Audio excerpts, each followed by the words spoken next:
Қайырлы күн баршаңызға, сіздермен бірге доктор Ибрагимова. Бүгін сіздерге үй жағдайында тістегі тас пен налеттан құтылуға болатын жолмен бөлісемін. Тістегі тас пен налет биопленка болып табылады.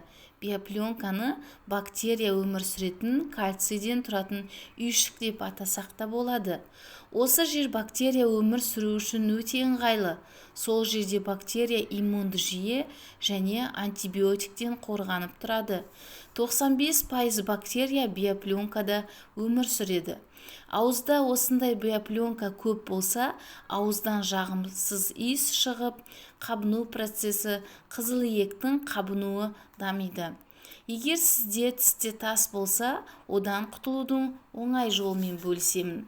Тістегі тастың алдын алу үшін эффективті заттар: біріншісі ксилит. Ол қант спирті.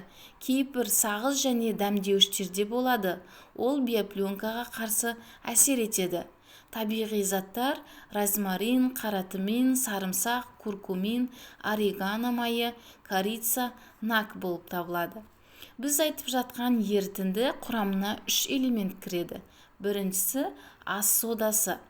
Ас содасы бұл бикарбонат натрий. Ауызда бактериялар өзінен қышқыл бөледі. Содан ауыздағы pH өзгереді. Яғни pH 3:5, 5:5 болады. Осы кезде ағза кальцийді сүйектен шығара бастайды.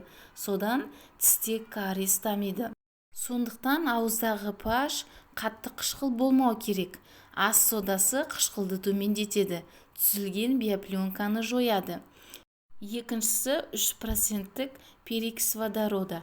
Ол да бактерия дрожжыға, кандидаға қарсы әсер етеді. Жарты стакан суға 1 шай қасықтың 1/4 бөлігі ас содасы және 1 шай қасықтың 1/4 бөлігі перикс водорода араластырып ерітінді дайындайсыз. Тісті тіс пастасымен тазалағаннан кейін осы сұйықтықпен тіс щеткасымен тісті тазалау керек. Бұл биопленка дамуын болдырмайды. Тістегі тастың алдын алу үшін витамин К2-ні де ішуге болады. Егер сіз қантты көп жейтін болсаңыз, қант бактерия кандиданың көбеюіне алып келеді. Сондықтан тамақтануды өзгертіп, қантты шектеу керек. Назар салып тыңдағандарыңызға рахмет. Видео ұнаса лайк басып, каналға тіркелуді ұмытпаңыздар.